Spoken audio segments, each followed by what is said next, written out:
This program and its contents are designed for information and educational purposes only. This program does not render medical advice or professional services and is not intended to be a substitute for professional care. The information provided here should not be used for the purposes of diagnosing or treating a medical or psychiatric condition. If you have or suspect you may have a health problem, consult your healthcare provider. Hi, welcome to Positive Momentum. I'm Diane Silva, and today my guest is West Pierce, owner and operator of the Great Race Company. Hey West, how you doing? I'm doing great. Thank you for joining us today. You betcha. We were talking a little bit ago about the Great Race Company and the races, and how you gave me some really wonderful insight on what you and your wife and your family get out of the race. Oh my goodness, yes. So would you want to kind of elaborate? Would you mind talking about that again? Absolutely. Well, Perfect. As you already know, we do races based upon a hit television show. Okay. It's the same type of format, and we do it for events and parties. And we really enjoy the challenge of putting it together. And Okay. it's one of those interesting things that it's not so much about the money, but it's about the time that my wife and I get to spend together. One of the things that I had read about quite a while ago was romantic gestures are good, but a lot of the positive feelings that you feel towards your partner and mate and your friends are based upon the types of experiences that you have together and the intensity of those experiences. I concur. Where you take if you're in a circumstance where you've got lots of really good feelings, really intense emotions about it, that those emotions get transferred to the people that you're doing that activity with. In the cases of the race, the planning and the challenges that we go through as far as approaching businesses about letting us go there and have part of the race in their business. Yeah. Putting all the pieces together is quite a process. Yeah. And between the two of us, we have obviously two varying opinions as to how things should happen. And so we have discussions and, well, frankly, arguments. And there are times that it's more enjoyable than others, but it's an intense set of steps to get there, all the way through the race itself. I mean, the race is the high point, not just for the people that are participating in the race, which we hope that they really enjoy it. It really challenges them, but it's also very enjoyable for all the participants. But because we're pulling off this race that is highly intensive and is always moving, that at the end of the day, and we've successfully done the race, put on the race, it's a feeling of great relief, of great accomplishment. And one of the joys I get is from doing things and making things that people love. That's why I love cooking. I love gardening. I love putting on these races because at the end of the day, when these people are going, oh my gosh, I can't believe we just made it through that whole thing, they have the biggest smiles on their face. Mm-hmm. And so all of those positive feelings I have during that time are transferred to the people I'm doing it with and for. And so my wife, who's putting the whole race together and is really a key component to the whole thing, gets a lot of those feelings. Go Janice.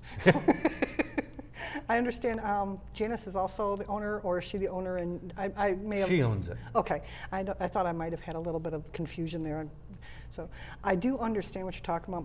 We've done a couple of your races, and my family talks about it to this day. And I remember the last race, there's people who want to quit. They're going, oh, this is so frustrating. This shouldn't. But they had such a great time. I mean, doing the zombie walk down in Old Market was Wasn't just that a blast? That was hilarious, comical, and I loved the judge you had, who made anybody who ran had to go back. Absolutely. World War Z got it wrong. And then the flight simulator, I think, was one of the biggest hits. Fantastic. You know, 'cause yeah, that was just, there was so many different things, you know, but, you know, just not, you weren't the only one who benefited, you know, I mean, our family talks about it. We've done actually 2 races with you now. Yes. And it's just, it's always a topic of conversation every time the family gets together. I'm thrilled. That brings joy to my heart. Well, that's good. I'm glad to hear that, because it brought joy to ours. And they keep, when's the next one? Well, we'll talk about that. You know? I'm ready. My pocketbook isn't. Okay. But we'll talk more about that.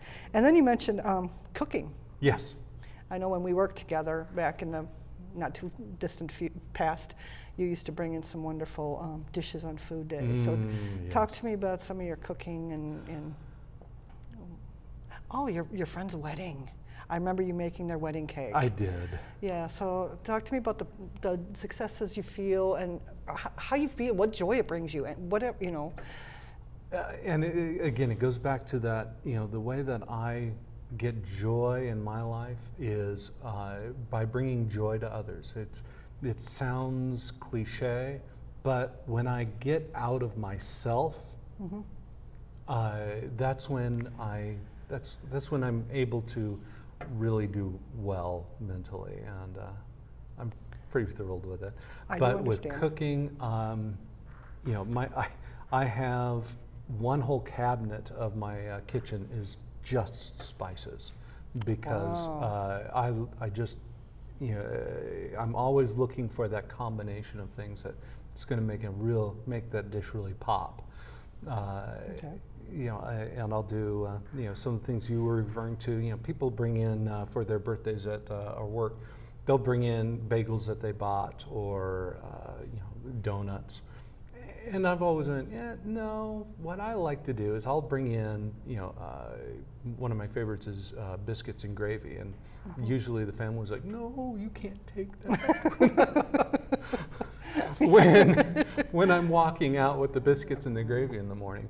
But, you know, do breakfast casseroles. I also do some Italian cooking for my family. And as you said, a new passion is baking cakes and decorating cakes, because, you know, I'm not going to say I'm great at it, but I was good enough that my good friend up in Minneapolis asked me to come up and make his wedding cake, and that was a real honor. Well, and it's something that I can, again, throw myself at, commit myself to, and then make other people happy, bring joy to other people.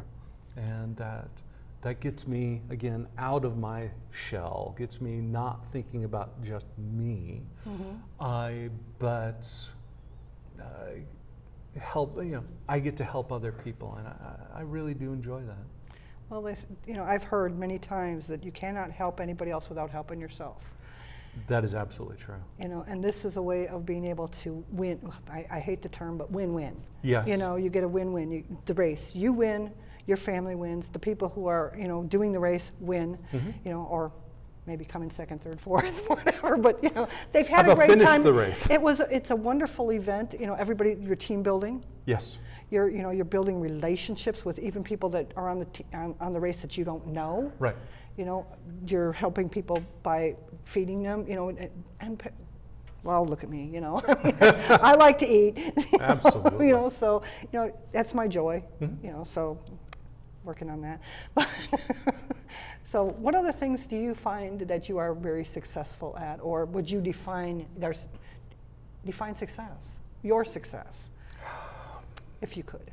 I mean, it's complex, I know. It is. So I'd have to go back to what I tell my kids. Okay. And that I want them to be a success. Okay.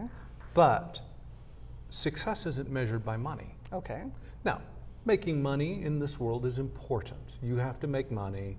in order to feed your family, to get, to provide shelter, to provide the basics and the necessities. But success is finding something that you really enjoy to do, make some money at it, but just really enjoy doing it. Okay. You know, if you can, you know, it doesn't mean that you're never going to work a day in your life. You know, find something you Yeah. love and never. No, that's too cliche. You do end up working at it. Right.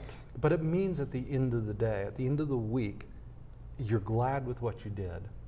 You're good with it, and you're glad you did it. And so it's that end result, you know, brings that joy to you. Okay, so with that in mind, you said you tell your kids. Now, if you could tell your younger self Yes. some words of wisdom to help you through your life, whether it, you know, ease some of the, I don't know about you, but I have a lot of automatic negative self-thoughts, or Yes. negative thoughts, whatever, you know what I mean. You know, and to pull yourself out of that, or to say, you know, whatever you could tell yourself to make your journey to up to now or Right. into the future easier, better, more successful, more enjoyable, what would you tell yourself? Stay active. Those times when I get lost in those dark thoughts, Okay. because if I'm allowed to stay by myself, inactive, then you know, lethargic, my thoughts turn internal and they turn dark very quickly, which is something that I've fought my entire life. A lot of us do. Yeah, and is get up and get going. You know, Okay. and that's the hardest thing to do. At that moment that you just want to fold in, you want to turn your back on the world. You're telling yourself these stories. You're filling in other people's part in your Okay. life. And so no matter what they would really do, you're telling yourself, well, they just put up with you. They don't really like you. They just put up with you. They really deserve better than you. You're not a very good friend. You know, Oh, yeah, I've heard that. Yeah, probably from somebody at this table. yeah, pretty Probably. much. We've had that discussion. We've cleared that up a little bit, though, right? Right. Okay. But I have to get going. I have to move. I have to do something, because if I don't do something, then I continue with my focus internally. And so I've got to get up. I've got to make myself get out of bed, get off the couch, go into the garden and weed some. I mean, it's just go and make a bouquet, you know, clip off some hydrangeas, put it in a vase and put it on the table. It doesn't have to be earth-shattering. It doesn't have to be a huge thing. Just something. Do something. Accomplish something. Make it so that people will, you know, in my case, if I put that vase of hydrangeas in the middle of the living room or dining room table, you know, and my wife will come in, or one of my kids will come in. You know, my younger daughter Ireland this last time just went, "Oh, Dad, those are so beautiful." That's just sometimes that little lift, just that first initial lift to start the momentum, and you've Okay. got to get that momentum going. Understand that completely. I really do. My only question now, for my sake, because again, you know, it's not all about me, but I'm the only one I have to gauge it on. I Right. can only speak for me. Is I understand about the sitting still and getting, you know, basically internalizing and getting eaten by the ants, you know. But finding that balance between being able to relax and being able to sit still instead of, for me, I've always had to run and, you know, basically I was running away from myself. Okay. So how do we find a balance? From your perspective, how would you find a balance to be able to sit back, and I know you sit in your garden and just have your coffee sometimes. So that's sitting still to me. But how would you differentiate that sitting still and not getting internalized, you know, into the dark, getting enveloped by the dark side, so to speak? You know, Luke, I am your father, you know, kind of thing. Sorry, I have to go there. But, you know, how do you balance that, you know? Do you understand? Please tell me what I'm trying to say. I think I do. Come back, Diane, come back, come back. Nah, I'm having too much fun over here. it comes down to what is my motivation for that time of rest. Okay. And yes, I can sit in my garden, have my morning coffee. I love that little routine when it's not 90 degrees with 90% humidity outside yes. like it is today. But I'll sit in my garden, I'll have my morning coffee and just relax. I'm not putting off work. Right. I'm just taking a break. The threshold is when it goes from I'm just resting to rest and enjoy and relax to I'm stopped and I'm not dealing with things. Okay, that makes perfect sense. I still have things I need to get done, Right. but I'm not ignoring them. Okay, so what words of wisdom, or how would you motivate somebody or help them, just ignite that little spark to get them moving if they were stopped to stop versus stop to take a break and a rest and rejuvenate and kind of enjoy the moment and then move forward again? You see what I do, I think. Well, and what works for me is, I have these little stories I tell myself. And I fill in your blanks, my wife's blanks, with words, with actions, with feelings. And a lot of times those aren't positive actions and positive words. And what I have to do is I have to be honest with myself that I'm telling myself a story.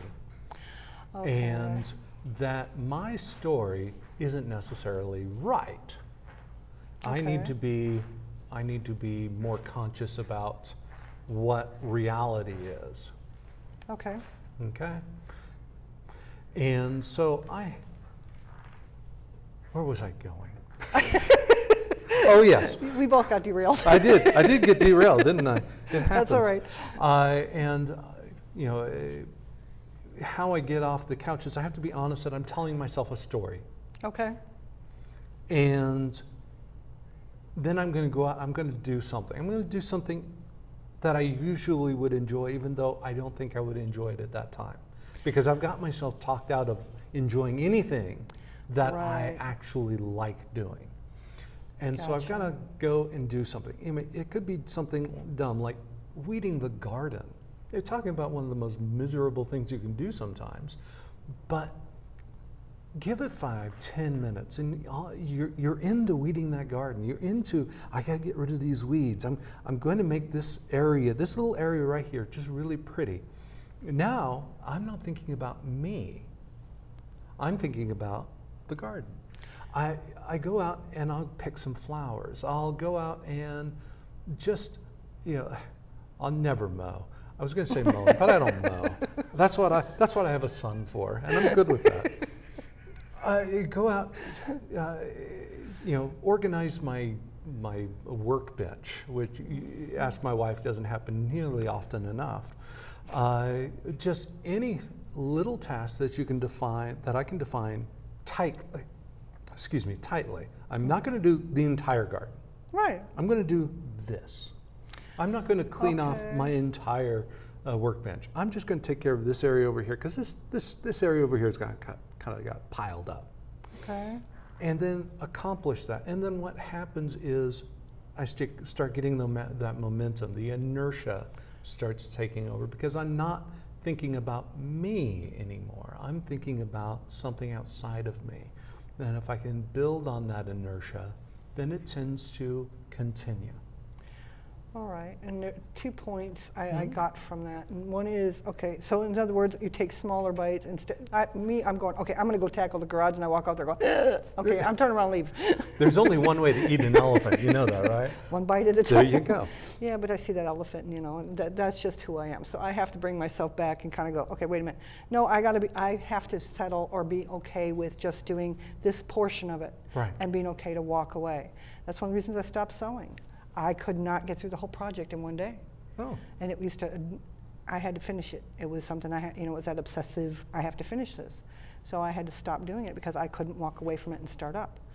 So there's that point. So just making sure to restate, one little section at a time. Right. Find something that, okay, instead of going on this whole piece of paper, we're going to just do this one, and we got to be okay with that. Right. Okay, that works. That works. I can work on doing that. Number 2 is my only concern for myself is, this not dealing with the issues I'm thinking about, finding a way to actually work through them versus, I don't want to use the word escape, but that's the only one that comes to mind, is, I like you, used to be really busy, but to the point where it was detrimental to myself. Mm-hmm.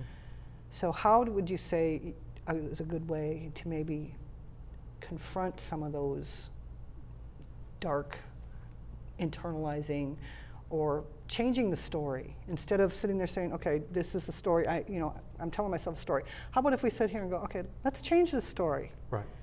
It's kind of like a dream. I've had a dream where it's like, I don't like the way this is turning out, and I've actually been able to change it. How? I have no idea, but I was able to do it. So can you do something like that when you're in that place?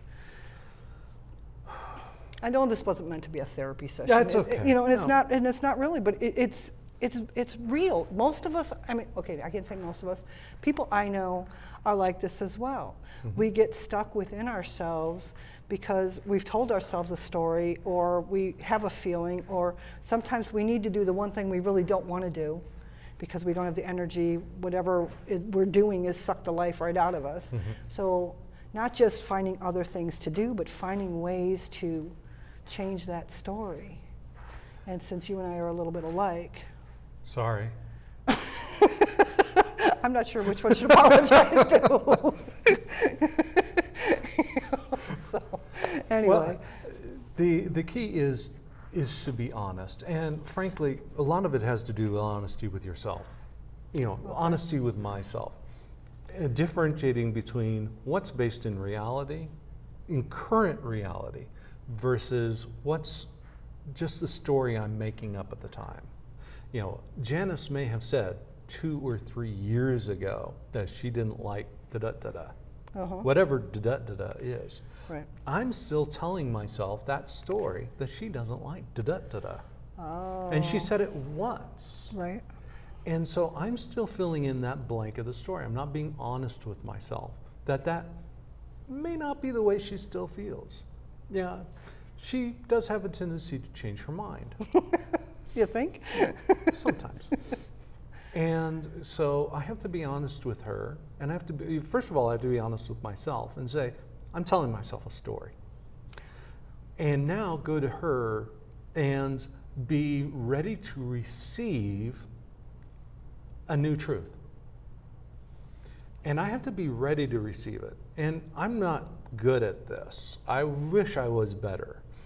That, if I go and say, I'm telling myself that you don't like da-da-da-da, because I don't know when you've told me that before.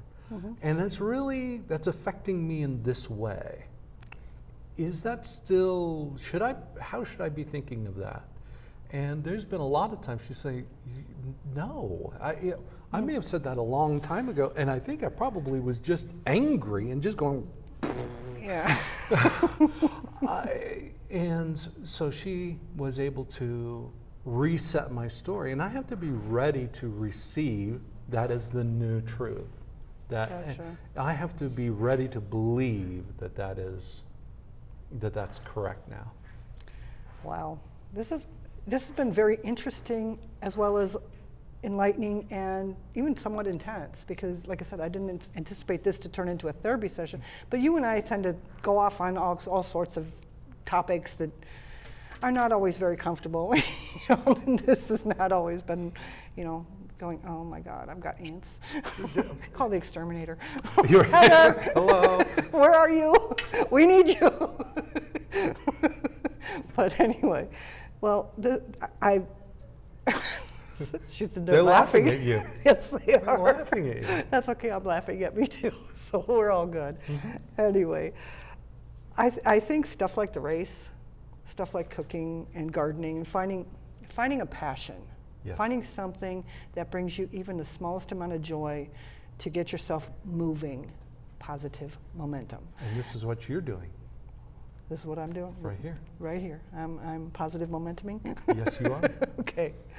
Well, and then with that, we're going to go ahead and wrap up the show and discuss two things. We are doing a health challenge. Actually, one of our crew and I are going to work on, well, at least I'm going to work on reducing my size. And we'll discuss the challenge later, but what we're going to call for is other people to have a health challenge, who want to challenge themselves to either bring their cholesterol numbers down, bring your sugar numbers down, bring your weight down, you know, enhance your muscle mass, whatever it is you want to do, you know, work on being better mentally, you know, more alert, luminosity, who cares? You know, the point is, whatever you're wanting to do to make yourself a better person, health-wise, and go ahead and send us in your information. Go ahead and do a video and send it to inquiry@positivemomentum.net. If you go to positivemomentum.net, you can also find the talent release along with some information as to what the challenges are. We have the health challenge. I'm also doing a fear challenge, or what I'm going to call getting what's keeping you stuck. And then the other one is, what is a friend to you? What does a friend look like? I'm trying to learn how to be a better friend. So I want to know what people think. So if you could send that information in to us at inquiry@positivemomentum.net, we'll air some on various weeks, and then we're going to kind of touch base. So if you have any questions, any comments, queries, or any topics you'd like discussed on the show, again, inquiry@positivemomentum.net. Thank you very much, and have a wonderful day. Oh yeah, and hi to Pat and all her friends out at Country House. How you doing? West, I think this went pretty well. What do you think? I think it was great. Thank you very much.